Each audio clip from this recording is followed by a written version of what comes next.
وَلَقَدْ يَسَّرْنَا الْقُرْآنَ لِلذِّكْرِ فَهَلْ مِن مُّدَّكِرٍ۔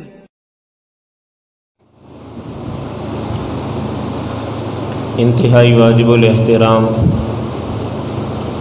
قابل صد تکریم و تعظیم حضرات سامعین کرام، بزرگان دین، گزشتہ جمعہ میں نے آپ حضرات کے سامنے ذکر کیا تھا کہ دین کے 6 بنیادی اور بڑے بڑے شعبے ہیں، یا یوں سمجھ لیں کہ دین کو 6 حصوں میں تقسیم کیا جا سکتا ہے۔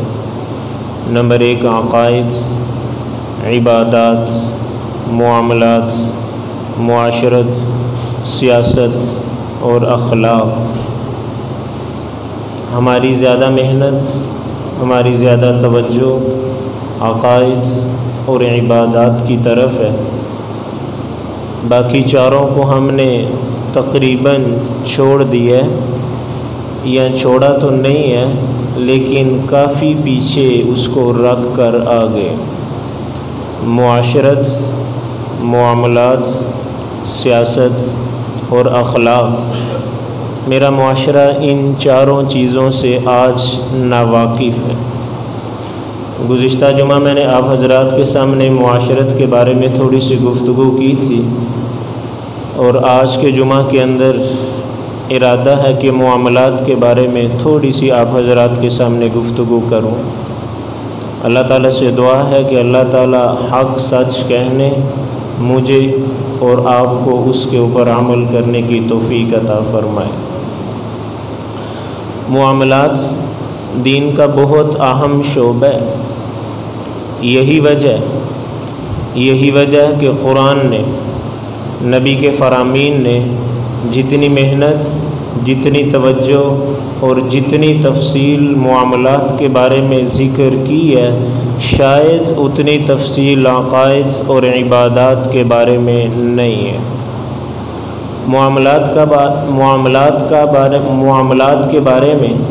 اللہ کے نبی بہت حساس ہیں۔ انہوں نے خود، اپنی امت، اپنے صحابہ اور اپنے اہل بیت کی جتنی تربیت معاملات کے بارے میں کی ہے، شاید کسی اور چیز کے بارے میں اتنی تربیت نہیں کی۔ لیکن میرے معاشرے کی بدقسمتی ہے کہ قرآن نے،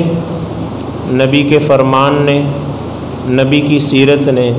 جس چیز کے اوپر جتنی محنت اور توجہ دی ہے، آج ہم نے اس چیز کو اتنا ہی زیادہ چھوڑ دیا۔ معاملات کا ہمیں پتہ ہی نہیں۔ ہم نے دین صرف 2 چیزوں میں بند کر کے رکھ دیا، نمبر 1 عقائد، نمبر 2 عبادات۔ اور اس بات سے انکار نہیں ہے کہ عبادات یہ دین کا بنیادی جز ہے، عبادات دین کا ستون ہے، لیکن یہ بات بھی درست نہیں ہے کہ آپ مکمل دین عبادات کو نہیں سمجھ سکتے۔ آپ مکمل دین عبادات کو نہیں سمجھ سکتے۔ عبادات کے اندر تو نماز، روزہ، حج، زکوٰۃ، یہ چند ایک چیزیں عبادات کے اندر آتی ہیں، باقی دین تو ایک بہت گہرائی والی چیز ہے۔ ماں کی گود سے لے کر قبر میں اترنے تک ایک ایک لمحہ اور ایک ایک پل دین کے مطابق، شریعت کے مطابق اور نبی کے بتائے ہوئے فرامین اور کیے ہوئے معاملات کے مطابق گزارنے کا نام دین ہے۔ معاملات کا شعبہ بہت اہم ہے اور بہت حساس ہے۔ یہی وجہ ہے نبوت اور رسالت اللہ کے نبی کو ملی ہے 40 برس کے بعد۔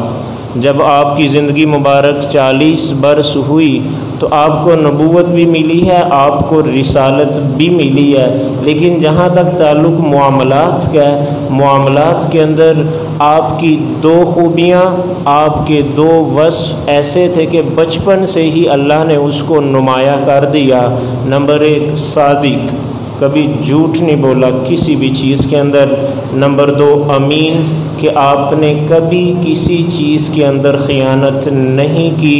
ان دو اہم شعبوں کو بچپن سے ہی آپ کی زندگی کے اندر نمایاں، واضح اور ظاہر کر کے مجھے اور آپ کو درس اور سبق دیا کہ معاملات کی اہمیت خدا اور اس کے رسول کی نظر کے اندر بہت زیادہ ہے۔ لیکن میرا معاشرہ آج معاملات کو اتنا ہی زیادہ بھول چکا، ہم نے معاملات کو اتنا ہی پس پشت ڈال دیا، ہم کو حلال اور حرام کی کوئی تمیز نہیں رہی۔ مشکوک مال ہمیں اس کا پتہ ہی نہیں ہے کہ حلال کیا اور حرام کیا، مشکوک کیا ہے۔ ہماری زبان کے اوپر صرف ایک ہی بات ہے، ہمارا صرف ایک ہی نعرہ ہے کہ پیسہ آنا چاہیے، پیسہ آنا چاہیے، دولت ہونی چاہیے، گھر خوبصورت ہو، ڈیفنس کے اندر ہو، کسی اچھی سی جگہ میں گھر ہو، کوٹھی ہو، بنگلہ ہو اور خوبصورت سی گاڑی ہو، بینک بیلنس کافی زیادہ ہو، آگے پیچھے گارڈ ہو، ہٹو بچوں کی صدا ہو۔ ہماری زندگی کی معراج یہی ہے، صرف دولت، عہدہ، ملازمت، خوبصورت گھر، ڈیفنس کے اندر کوٹھی اور بنگلہ، ہم اسی کو سمجھتے ہیں کہ ہماری زندگی کی معراج ہے۔ باقی پیسہ کہاں سے آ رہا ہے، حلال ہے یا حرام ہے، ہمیں اس بات کی پرواہ نہیں ہے۔ یاد رکھنا، حلال یا حرام دولت، پیسہ، آپ اس کو معمولی چیز نہ سمجھیں۔ ہماری زندگی کے اوپر سب سے زیادہ جس چیز کا اثر نمودار ہوتا ہے، ظاہر ہوتا ہے، وہ ہمارا رزق، وہ ہمارا کھانا ہے، وہ ہمارا پینا ہے کہ حلال کیا یا حرام کیا۔ اگر حلال ہے کہ اگر ہم حلال کھاتے ہیں،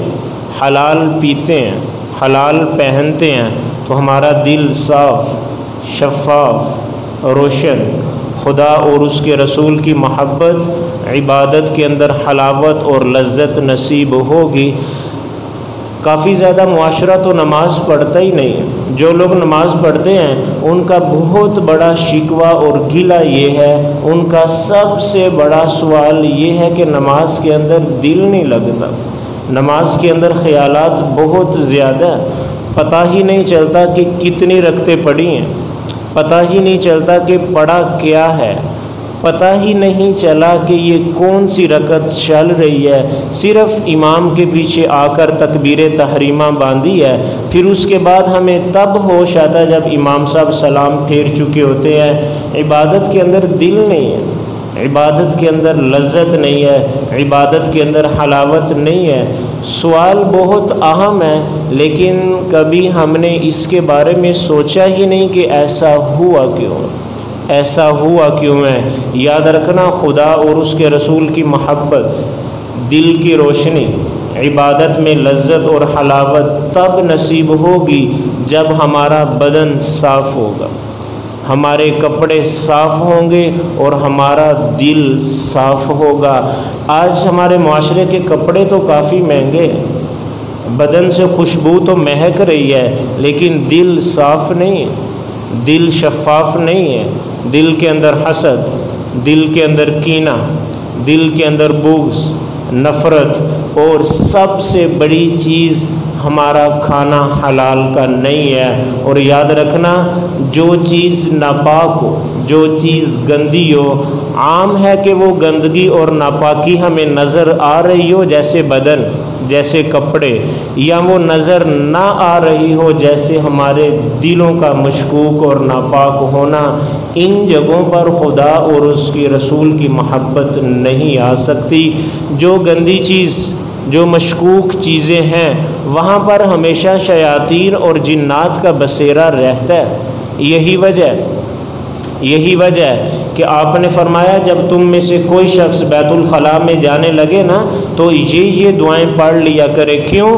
گندی جگہ ہے، ناپاک ہے، وہاں پر جنات، وہاں پر شیاطین، وہاں پر طرح طرح کے وساوس ہوں گے، وہ تمہارے اوپر حملہ آور ہوں گے۔ ہمیں بتا دیا، ہمیں سمجھا دیا کہ ناپاک اور گندی اور مشکوک جگہوں کے اوپر ہمیشہ جنات اور شیاطین کا بسیرا ہے۔ تو مجھے پتہ چل جانا چاہیے، مجھے سمجھ آ جانی چاہیے، اگر میرا دل صاف نہیں ہے،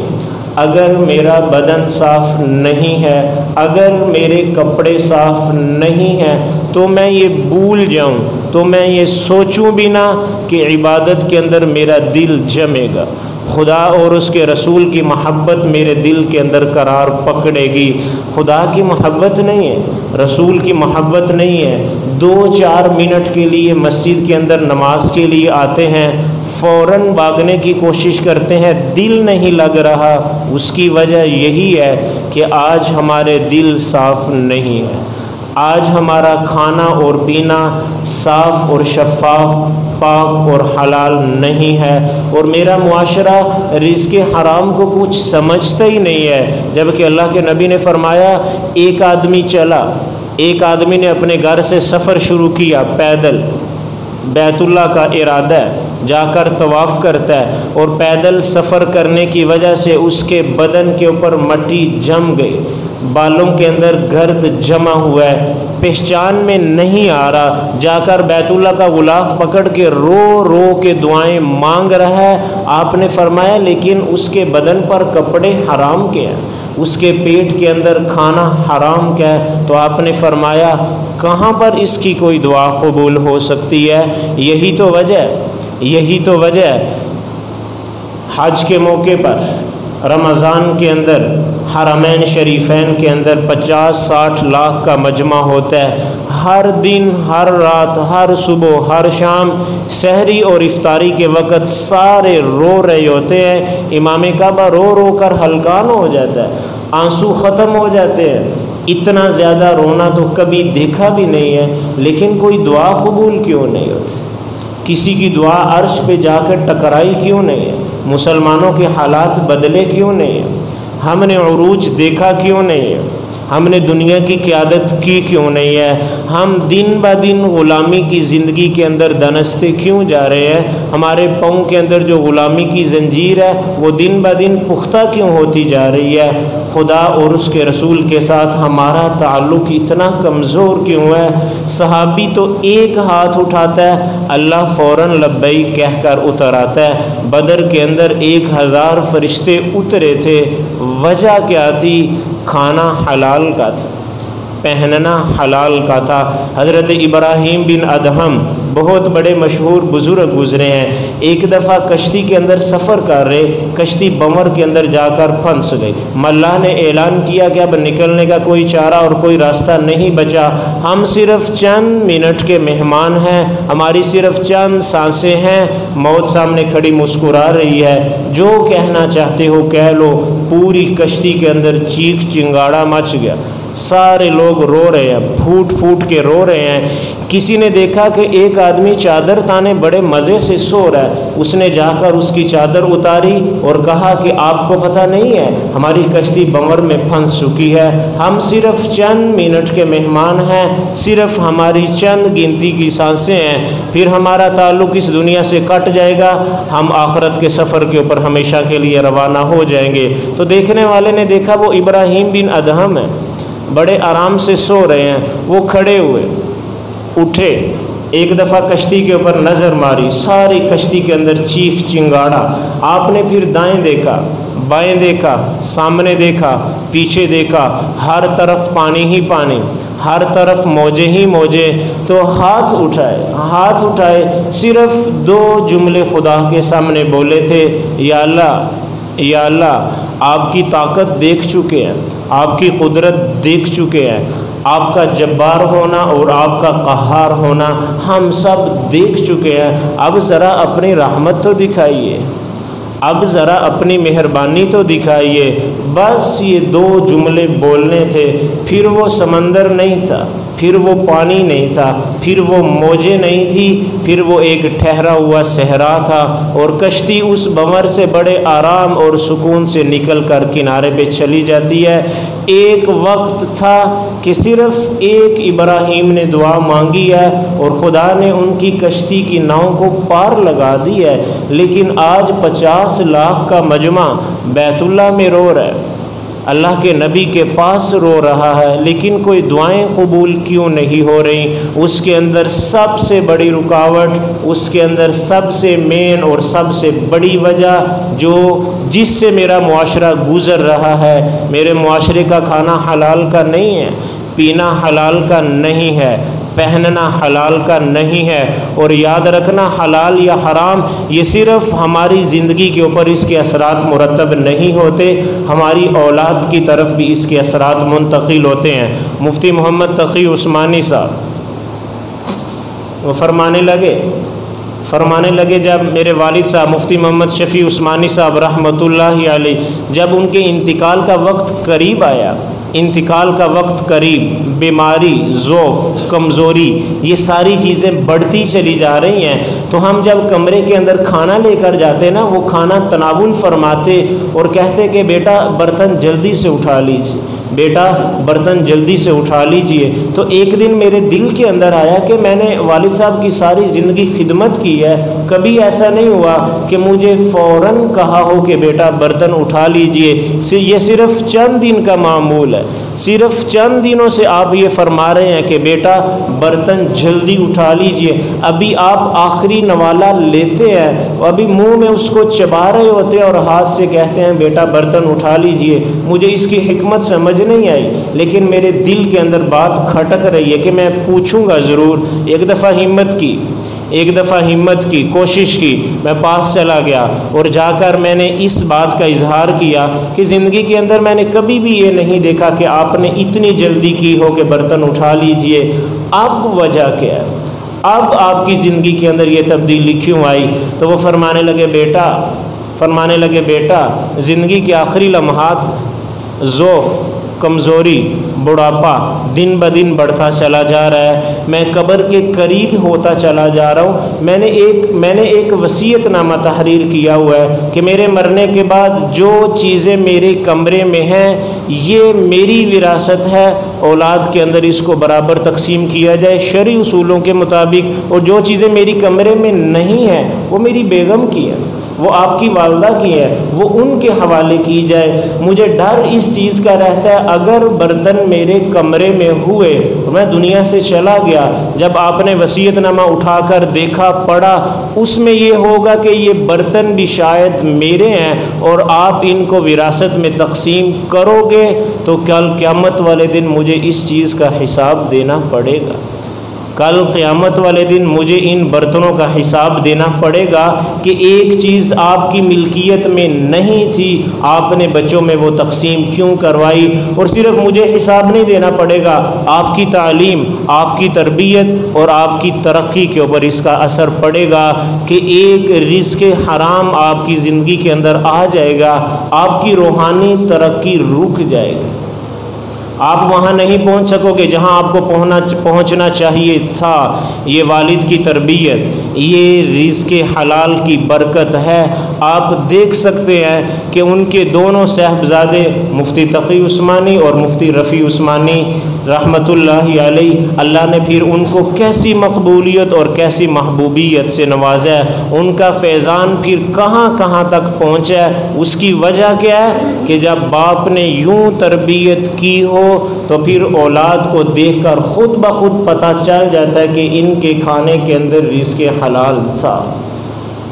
رزق حلال کا تعلق صرف ہماری زندگیوں کے ساتھ نہیں ہے، صرف ہماری زندگیوں کے ساتھ اس کا تعلق نہیں ہے، اولاد کی تعلیم، اولاد کی تربیت، اولاد کے اخلاق، اولاد کا کردار، اولاد کا بولنا، اولاد کا اٹھنا اور بیٹھنا یہ بتلا دیتا ہے، یہ خود چیخ رہا ہوتا ہے کہ مجھے کیسے رزق کے ساتھ میری پرورش کی گئی ہے۔ اگر آپ نے رزق حلال اولاد کو کھلایا ہو تو پھر آگے خدا مقبولیت بھی مفتی تقی عثمانی جیسے دیتا ہے، اور اگر اولاد کو ہم نے رزق حلال نہ کھلایا ہو تو پھر باپ کے مرنے کے بعد چند دنوں کے بعد، چند سالوں کے بعد اولاد بھول جایا کرتی ہے کہ ابا جی کی قبر کہاں تھی، ابا جی کو دفنایا کہاں گیا تھا۔ تو یہ معاملات، میرا معاشرہ آج معاملات کے اندر بہت پیچھے جا چکا ہے، اور اس کے اندر سب سے بڑی بدقسمتی یہ ہے کہ ہم نے رزق حرام صرف چوری کو سمجھا ہوا ہے، ہم ہم نے رزق حرام صرف ڈکیٹی کو سمجھا ہوا ہے،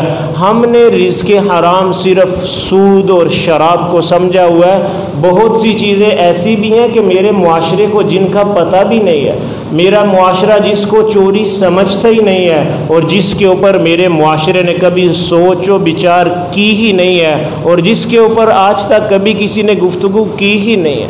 ہم اس کو اپنی مہارت سمجھتے ہیں، ہم اس کو اپنی قابلیت سمجھتے ہیں، اور ہم اس کو اپنے تعلقات کی بینٹ چڑھا دیتے ہیں۔ ناجائز کام کروا کر میرا معاشرہ سمجھ رہا ہوتا ہے کہ یہ میرے تعلقات ہیں، غلط کام کروانے کے بعد میرا نوجوان سمجھ رہا ہوتا ہے کہ یہ میرے عہدے اور میرے ملازمت کی برکت ہے۔ دیکھیں میرا نام سن کر، دیکھیں میری ایک کال کے اوپر میں نے کیا سے کیا کروا دیا۔ حکیم الامت مولانا اشرف علی تھانوی رحمۃ اللہ علیہ، ہندوستان، پاکستان ابھی بنا نہیں ہے، ہندوستان کے اندر ایک دفعہ ٹرین کا سفر کرنے لگے تو جب آپ نے اپنا سامان دیکھا نا، سامان کا وزن کیا، تو آپ کو اندازہ ہوا کہ میرے پاس جو سامان ہے یہ اس سے زیادہ اس کا وزن ہے کہ جتنا وزن ساتھ لے جانے کی اجازت ہے۔ جو زائد سامان ہے مجھے اس کی بکنگ کروانی چاہیے، مجھے الگ سے اس کا پیسے ادا کرنے چاہیے۔ تو آپ اس سامان کی بکنگ اور اس کے الگ سے پیسے ادا کرنے کے لیے آپ جب کمرے کے اندر داخل ہوئے تو آپ نے وہاں پر ایک شخص کو دیکھا، وہ آپ کو پہچانتا ہے، وہ آپ کو جانتا ہے، وہ آپ سے واقف ہے۔ وہ کھڑا ہو گیا، بڑا احترام کیا، کہا حضرت آپ کو اس چیز کی ضرورت نہیں ہے، آپ آئیے، میں آپ کا سامان گاڑی میں رکھواتا ہوں۔ آپ سے کوئی بھی نہیں سوال کرے گا کہ آپ کا سامان اس سے زیادہ ہے جس کو لے جانے کی اجازت ہے، لہٰذا آپ سفر کیجئے۔ آپ مسکرا پڑے، مولانا مسکرا پڑے، کہا کہ آپ جس گارڈ کو سمجھائیں گے کہ وہ مجھ سے سوال نہیں کرے گا، وہ گارڈ میرے ساتھ کہاں تک جائے گا؟ تو وہ آدمی کہنے لگا، وہ افسر کہنے لگا، وہ ملازم کہنے لگا، یہ گارڈ آپ تک غازی آباد تک جائے گا۔ تو آپ نے فرمایا اس سے اگلے والے گارڈ نے اگر پوچھ لیا تو میں کیا کروں گا؟ تو وہ افسر، وہ جو ملازم تھا، وہ کہنے لگا میں اس گارڈ کو کہتا ہوں کہ یہ اگلے والے کو سمجھا دے گا، آپ سے وہ بھی سوال نہیں کرے گا۔ تو آپ نے اگلا سوال کیا، وہ اگلے والا گارڈ کہاں تک جائے گا؟ تو وہ آدمی کہنے لگا وہ اگلے والا گارڈ اس نے سہارنپور تک جانا ہے، اس نے سہارنپور تک جانا ہے۔ تو آپ نے فرمایا اس کے بعد؟ تو اب وہ ملازم مسکرا پڑا، وہ کہنے لگا یہ ٹکٹ آپ کے ہاتھ میں ہے، یہ سہارنپور کا ٹکٹ ہے، آپ کا وہ اسٹیشن ہے، آپ نے وہاں اتر جانا ہے، اس سے آگے آپ کا سفر ہی نہیں ہے، تو آپ سے سوال کون کرے گا؟ تو مولانا مسکرا پڑے، ایک ٹھنڈا سانس لیا اور فرمانے لگے بیٹا میرا سفر صرف سہارنپور تک نہیں ہے، میرا سفر تو خدا تک ہے۔ یہ گارڈ مجھے دنیا میں تو بچا لیں گے، لیکن میں نے ایک دن خدا کا سامنا کرنا ہے۔ اگر خدا نے مجھ سے پوچھ لیا کہ اس چیز کی آپ کو اجازت نہیں تھی کہ آپ ناجائز اپنے تعلقات کی بنیاد پر، اپنے شاگرد ہونے کے ناطے، اپنے تعلق ہونے کے ناطے، اپنے قریبی رشتہ دار ہونے کے ناطے گاڑی کے اندر آپ اس طرح مفت سفر کریں، ان کو اس چیز کی اجازت نہیں تھی، آپ جانتے تھے، آپ نے پھر بھی سفر کیا، کل قیامت والے دن مجھے خدا کے سامنے اس کا جواب دینا پڑے گا۔ وہ ملازم مسکرا پڑا اور کہنے لگا مولانا آپ کی بات تو ٹھیک ہے، میں آئندہ ایسا کام نہیں کروں گا۔ مفتی شفیع عثمانی صاحب، ان کے ساتھ بھی بالکل اسی طریقہ ایک واقعہ پیش آیا۔ آپ ایک دفعہ ٹرین کے اندر سفر کرنے لگے، آپ نے ٹکٹ خریدا، ٹکٹ جس درجے کا تھا، ٹکٹ جس ڈبے کا تھا، آپ کو وہاں جگہ نہیں ملی، رش بہت ہے، بھیڑ بہت ہے، تو آپ نے مجبوراً اس سے اعلیٰ درجے کا جو ڈبہ تھا آپ نے اس کے اندر سفر کیا۔ ارادہ یہ تھا، خواہش یہ تھی، قصد یہ تھا کہ ابھی کوئی ٹکٹ چیکر کوئی یہاں پر چڑھے گا تو میں اس کو مزید پیسے دے کر اپنا ٹکٹ بڑھا لوں گا، میں اپنا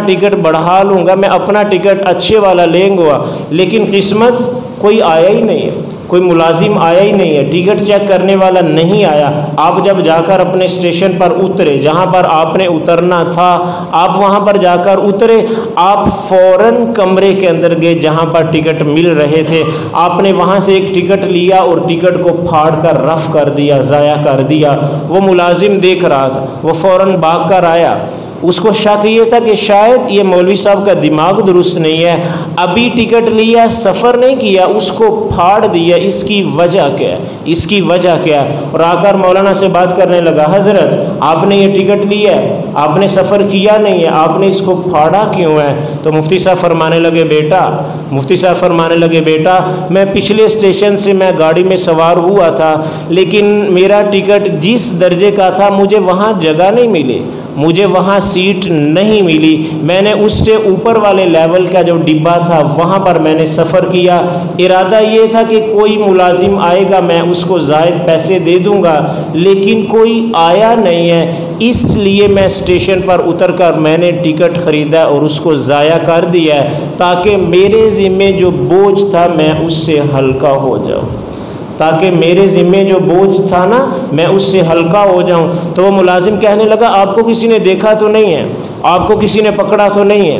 آپ سے کسی نے پوچھا تو نہیں ہے، آپ اترے تھے، آپ آرام سے گھر چلے جاتے، آپ کے اوپر کسی بھی قسم کا شکوہ اور شکایت نہیں تھی۔ تو مفتی صاحب فرمانے لگے، دنیا کے اندر تو مجھ سے کسی نے بھی نہیں پوچھا، لیکن ایک دن آنے والا ہے، ایک دن آنے والا ہے، وہاں ایک ایک چیز کا حساب دینا پڑے گا، وہاں ایک ایک چیز لکھی ہوئی ہوگی۔ اس وقت کہا جائے گا اقرأ کتابک، اپنا نامہ اعمال پڑھیے۔ اس وقت کہا جائے گا دنیا کے اندر کیا کر کے آئے تھے، دنیا کے اندر کیا کچھ کما کر لائے تھے۔ ایک ایک لمحہ، ایک ایک منٹ، ایک ایک سیکنڈ وہاں چل رہا ہوگا، اس ذات سے کوئی بھی چیز پوشیدہ نہیں ہے۔ دنیا کی نظروں سے بچ کر آج میں شاید چلا جاتا، لیکن چند پیسوں کی خاطر، چند ٹکوں کی خاطر، چند روپے کی خاطر میں اپنی آخرت برباد نہیں کر سکتا۔ معاملات یوں کیے جاتے ہیں، لیکن آج ہمارا معاشرہ معاملات سے بالکل نا آشنا ہے، کسی کو معاملات کا پتہ ہی نہیں ہے، اور ہم نے اس کو زندگی کا سبق و درس سمجھا ہی نہیں ہے۔ ہم سمجھتے ہیں کہ شاید چند دن کی عبادت ہے، چند نمازیں ہیں، روزے ہیں، اگر خدا نے طاقت دی ہے تو حج کرے، پیسہ ہے تو زکوٰۃ ادا کرے، ہم پکے اور سچے مسلمان ہیں۔ یاد رکھنا یہ عبادات ہیں، ان کا تعلق حقوق اللہ کے ساتھ ہے، معاملات کا تعلق حقوق العباد کے ساتھ ہے۔ حقوق اللہ اللہ تعالیٰ معاف کر دے گا ایک بول کے اوپر، لیکن حقوق العباد اس نے معاف نہیں کرنے جب تک بندہ خود معاف نہ کرے گا۔ میرا معاشرہ آج رزق حرام صرف چوری کو سمجھ رہا ہے، میرا معاشرہ آج رزق حرام صرف چوری کو سمجھ رہا ہے۔ میں صرف چند منٹ کے اندر چند ایک باتیں، چند ایک چیزیں آپ حضرات کے سامنے ذکر کر دیتا ہوں کہ میرا معاشرہ ان سے غفلت برت رہا ہے۔ کسی کو پتہ بھی نہیں ہے کہ ہم یہاں کون کون سی غلطی کر رہے ہیں، کوئی جانتا بھی نہیں ہے کہ ہم یہاں پر کون کون سی خطا کر رہے ہیں۔ ایک مثال تو میں نے آپ کو حکیم الامت کی دے دی ہے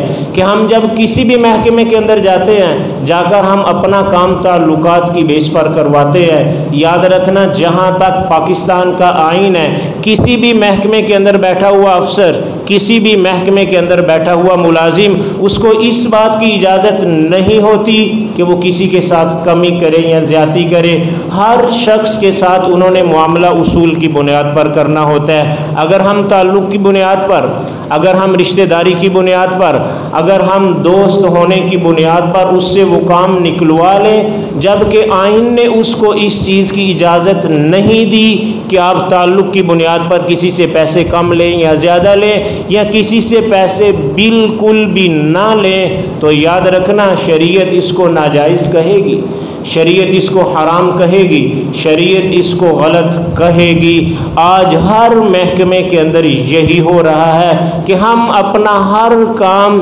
تعلق کی بنیاد پر کروانے کے عادی ہو چکے ہیں، جبکہ وہاں پر بیٹھے ہوئے افسر، وہاں پر بیٹھے ہوئے ملازم اور وہاں پر کام کرنے والے جو لوگ ہیں، ان کو آئین، ان کو حکومت وقت نے اس چیز کا حکم نہیں اور اس چیز کی اجازت نہیں دی ہوتی کہ آپ کسی بھی آدمی کو معاف کریں، آپ کسی کے ساتھ کسی بھی قسم کی رعایت کریں، وہ تعلق کی بنیاد پر ہو، وہ رشتہ داری کی بنیاد پر ہو، وہ بھائی ہونے کی بنیاد پر ہو، یا وہ عزیز و اقارب ہونے کی بنیاد پر ہو۔ اسی طریقے سے بجلی کے اندر کام کرنے والے ملازم، گیس کے شعبے کے اندر کام کرنے والے ملازم، ہم اپنے تعلق کی بنیاد پر ان سے بھی کام کروا لیتے ہیں، ہم اپنے تعلق کی بنیاد پر میٹر کی ریڈنگ کے اندر کمی یا زیادتی کرواتے رہتے ہیں، جبکہ ان کو بھی اس چیز کی اجازت نہیں ہے کہ آپ تعلق کی بیس پر کسی کے ساتھ کسی قسم کی کمی زیادتی کریں۔ شریعت آپ کے اس فعل کو بھی جائز نہیں سمجھے گی۔ بالکل اسی طریقے سے ہم نے کسی سے کوئی چیز لے لی ہے، ہم نے کسی سے کوئی چیز مانگی ہے، لیکن ہم جانتے ہیں، ہم سمجھتے ہیں کہ اس نے دل سے نہیں دی، اس نے صرف حیا کرتے ہوئے دی ہے، اس نے اپنی خوشی سے نہیں دی، اس نے صرف حیا کی ہے، شرم کی ہے، صرف اس وجہ سے اس نے یہ چیز میرے حوالے کر دی ہے کہ میں اس کے بارے میں کیا سوچوں گا اگر اس نے اس چیز کا انکار کر دیا۔ تو یاد رکھنا یہ چیز بھی ہمارے لیے استعمال کرنا جائز نہیں ہے۔ اللہ کے نبی کا فرمان، آپ نے فرمایا الا سنو لوگو سنو، الا خبردار، سائرن سنو، توجہ سے سننا، لا یحل مال امرئ مسلم، کسی مسلمان کا مال کسی شخص کے لیے حلال نہیں ہے، الا بطیب نفس من، ہاں اگر وہ خوش دلی سے دیتا ہے تو اس کا مال تمہارے لیے استعمال کرنا جائز اور حلال ہے۔ میں نے کسی سے کوئی چیز مانگی ہے، اس نے شرم کی وجہ سے، حیا کی وجہ سے، تعلق کی وجہ سے خاموشی سے وہ چیز میرے حوالے کر دی ہے، لیکن دل سے نہیں دی، آپ کے نبی کا فرمان ہے کہ میرے لیے وہ چیز استعمال کرنا جائز نہیں ہے۔ اسی طرح کی ایک اور مثال، اسی طرح کی ایک اور صورت، میں نے کسی سے قرضہ لیا، میں نے کسی سے کوئی چیز لی ہے، وعدہ کیا کہ فلاں وقت میں آپ کو لوٹا دوں گا، فلاں تاریخ تک آپ کو میں یہ چیز واپس کر دوں گا، وقت آ گیا، وعدہ آ گیا، میں نے اس کو وہ چیز لوٹائی نہیں ہے، میں نے اس کو وہ چیز دی نہیں ہے، لیکن رابطہ کر کے، ملاقات کر کے میں نے معذرت بھی نہیں کی، میں نے کہا بھی نہیں ہے کہ مجھے چند دن کی مہلت اور چاہیے، میں خاموشی سے اس چیز کا استعمال کر رہا ہوں۔ شریعت یہاں پر میرے ذمے 2 گناہ لکھے گی۔ نمبر 1، میں نے وعدے کی خلاف ورزی کی ہے، میں نے مقررہ وعدے کے اوپر اس کو وہ چیز نہیں لوٹائی۔ نمبر 2، مجھے شریعت غاصب کہے گی کہ میں نے اس کا مال غصب کی ہے،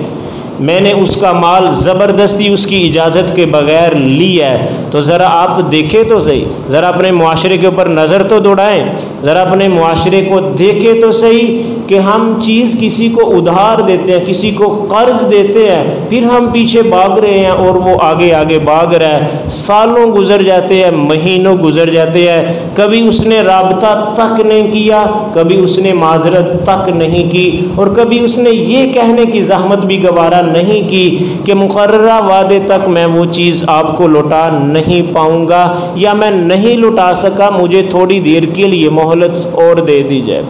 بالکل اسی طریقے سے ہم نے کسی کو مکان دیا، ہم نے کسی کو کارخانہ دیا کرائے کے اوپر، وعدہ پورا ہو گیا، وقت گزر گیا، اس نے وہ واپس نہیں کیا، تو شریعت یہاں پر بھی کہے گی کہ ایک تو یہ شخص غاصب ہے کہ اس نے اس کی اجازت کے بغیر یہ چیز لی ہوئی ہے، اور دوسرے نمبر پر شریعت اس کو کہے گی کہ اس نے اس کی اجازت کے بغیر یہ چیز استعمال کی ہے، مقررہ وعدے پر وہ چیز پوری نہیں کی، وعدہ خلافی بھی اس کے نامہ اعمال میں درج کی جائے گی۔ بالکل اسی طریقے سے میرے معاشرے کے اندر ایک غفلت اور ایک غلطی اور برتی جاتی ہے، کسی نے مجھ سے کوئی چیز مانگی ہے استعمال کرنے کے لیے کہ میں یہ چیز آپ سے لینا چاہتا ہوں، استعمال کر کے واپس دے دوں گا، میں نے وہ چیز اس کو دی ہے، لیکن میری خواہش کیا ہے، میری تمنا کیا ہے، میرا دل کیا ہے کہ یہ چیز استعمال کرے، لیکن اصول سے، طریقے سے، خراب نہیں کرے، ضائع نہیں کرے، توڑے نہیں، لیکن اگر وہ چیز استعمال کرتا ہے، اس نے وہ توڑ کے واپس دے دی ہے، یا اس نے وہ چیز استعمال کرتی ہے ان اصولوں سے ہٹ کر استعمال کی ہے جس طریقے سے وہ چیز استعمال کرنی چاہیے تھی، اگر مجھے پہلے پتہ ہوتا کہ اس نے میری اس چیز کے ساتھ یوں معاملہ اور یوں حشر کرنا ہے تو میں چیز اس کو وہ دینے پر تیار نہیں تھا۔ شریعت یہاں بھی کہے گی کہ اس نے وہ چیز غصب کی ہے، کیونکہ میں نے تو اس کو دی تھی کہ آپ استعمال کر سکتے ہیں، آپ فائدہ اٹھا سکتے ہیں، آپ اپنی ضرورت پوری کر سکتے ہیں۔ اس نے ضرورت پوری کی ہے، لیکن اس طرح نہیں کی جس طریقے سے وہ چیز میں استعمال کر رہا تھا،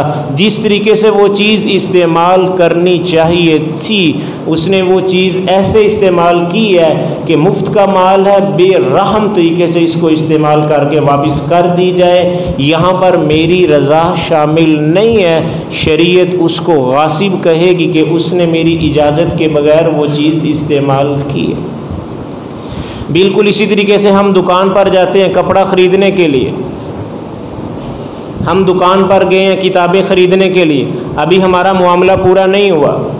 ابھی ہمارا معاملہ پورا نہیں ہوا، ڈیل مکمل نہیں ہوئی، معاملات طے نہیں ہوئے، اس سے پہلے وہ کتاب میرے ہاتھ میں امانت، اس سے پہلے وہ کپڑا میرے ہاتھ میں امانت، اس سے پہلے وہ جوتا میرے ہاتھ میں امانت ہے، میں اس کے اندر کسی بھی قسم کا رد و بدل نہیں کر سکتا، میں اس چیز کو کسی بھی طریقے سے نقصان نہیں پہنچا سکتا۔ لیکن ہر دکان پر ہو رہا ہے، کتاب خریدنے گئے ہیں، ابھی معاملہ طے نہیں پایا، قیمت ادا نہیں کی، صرف چیک کر رہے ہیں، صرف اس کو دیکھ رہے ہیں، لیکن اس کے ورقوں کی جو ہم گردانی کریں گے اس طریقے سے کریں گے کہ کہیں سے پھاڑ دیا، کہیں سے ٹیڑھا کر دیا، کہیں سے اس کو موڑ دیا۔ شریعت یہاں پر بھی مجھے کہے گی کہ تو نے نقصان کیا ہے، تو اس کا نقصان یا تو ادا کر یا میرے نامہ اعمال کے اندر غصب کا اضافہ کیا جائے گا۔ کون ہے جو ان چیزوں کا خیال کرتا ہے؟ آج کون ہے جو ان چیزوں سے بچا ہوا ہے؟ یہ سارے کے سارے معاملات ہیں۔ شریعت نے اتنی باریک چیزوں کے اوپر بھی ہماری نشاندہی کی ہے، ہماری رہنمائی کی ہے، لیکن کوئی بھی کرنے کو تیار نہیں ہے۔ بالکل اسی طریقے سے آج میرے معاشرے کو بہت زیادہ سامنا ہے جس چیز کا، والد صاحب کے پاس دکان ہے، کارخانہ ہے، اپنا کاروبار ہے، بڑے بیٹے کو ساتھ بٹھا لیا، لیکن وضاحت نہیں کی کہ میں نے اس کو بٹھایا کیوں ہے، میرا صرف ہاتھ بٹا رہا ہے، یا یہ میرے ساتھ شریک ہے، یا ملازم ہے، یا فیصد کے اندر اس کی شمولیت ہے۔ اب والد صاحب دنیا سے چلے جاتے ہیں، وہ بڑا بیٹا سارے کا سارا کاروبار اپنے قبضے میں کر لیتا ہے اور ساری زندگی کے لیے اپنے نامہ اعمال کے اندر حرام لکھواتا رہتا ہے۔ والد صاحب کو چاہیے تھے کہ اپنی زندگی کے اندر وضاحت کرتے کہ میں نے بڑے بیٹے کو اپنے ساتھ ملایا کیوں ہے، یہ میرے ساتھ ملازم بن کر کام کر رہا ہے، یا میرے ساتھ شریک ہے، یا میرے پاس ملازم ہے، اس کی حیثیت متعین کر دے،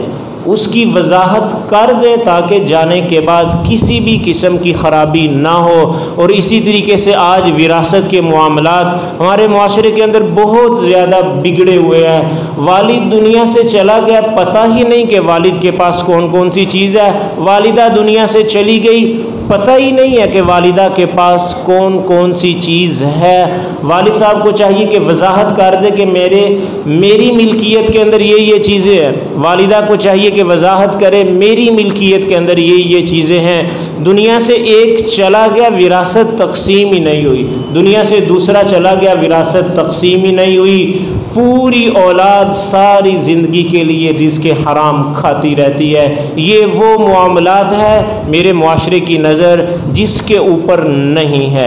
جس کے اوپر نظر نہیں ہے۔ معاملات کو قرآن نے جتنا تفصیل سے بیان کیا، میرا معاشرہ ان سے اتنا ہی دور جا چکا ہے۔ میں ایک دفعہ آپ سے کہوں گا، آپ اپنے معاملات کے اوپر نظر ثانی کیجئے، آپ اپنی زندگیوں کے اوپر نظر ثانی کیجئے، صرف چند دنوں کے لیے اپنی آخرت کو داؤ پر مت لگائیے۔ خوبصورت زندگی گزاریے، تھوڑا کھا لیجئے، حلال کھا لیجئے، یہ مختصر سی زندگی ہے۔ آج سے 100 سال کے بعد نہ میں ہوں گا نہ آپ ہوں گے، ہم سارے قبروں میں جا کر ہمیشہ کے لیے سو جائیں گے۔ اس مختصر سی زندگی کے لیے نہ خدا کو ناراض کرنا، نہ اس کے رسول کو ناراض کرنا۔ دنیا کے اندر ایک بہت بڑا عہدہ لے کر آیا تھا دنیا، جس کو فرعون کے نام سے جانتی ہے، انا ربکم الاعلی کا اس نے نعرہ لگایا تھا، میں سب سے بڑا رب ہوں۔ جاؤ اس کی لاش آج نشان عبرت بنی ہوئی ہے۔ اور دنیا کے اندر ایک بہت بڑا مالدار آیا تھا، دنیا جس کو قارون کے نام سے جانتی ہے، جاؤ آپ کو اس کی قبر بھی نہیں ملے گی۔ اور دنیا کے اندر ایک فقیر اور غلام بلال حبشی بھی آیا تھا، جس کے پاس کپڑے نہیں ہیں، کھانے کو کوئی چیز نہیں ہے، پینے کو نہیں ہے، غلامی کی زندگی گزاری ہے، دفن دمشق کے اندر ہوا تھا، لیکن قیامت والے دن وہ اللہ کے نبی کے قدموں سے اٹھایا جائے گا، اور جنت کے اندر سب سے پہلے جس ہستی کا قدم پڑے گا وہ حضرت بلال حبشی ہوں گے، کہ اللہ کے نبی جس سواری کے اوپر سوار ہوں گے ان کی لگام بلال کے ہاتھ میں ہوگی، اور جس کے ہاتھ میں لگام ہوگی داخل وہی پہلے ہوگا۔ یہ دنیا خدا اور اس کے رسول کے نام پر اپنی زندگیاں قربان کر دو، صرف دنیا کے پیچھے مت چلنا، صرف دنیا کے پیچھے مت چلنا۔ اس دنیا نے آج تک کسی کے ساتھ وفا نہیں کی، آپ کے ساتھ بھی وفا کرنے والی نہیں ہے۔ جو آپ کے پاس دولت ہے ذرا اس کی تاریخ تو پڑھیے، آپ سے پہلے کسی اور کے ہاتھ میں تھی، آج آپ کے ہاتھ میں ہے، چند دنوں کے بعد یہ کسی تیسرے شخص کے ہاتھ میں چلی جائے گی۔ اس نے کسی سے وفا نہیں کی، اس نے کسی کے ساتھ وفا نہیں کی، بے وفائی اس کی تاریخ میں درج ہے۔ اللہ اور اس کے رسول کے بتائے ہوئے طریقوں کے مطابق زندگی گزاریے۔ اللہ تعالیٰ سے دعا ہے اللہ تعالیٰ عمل کرنے کی توفیق عطا فرمائے۔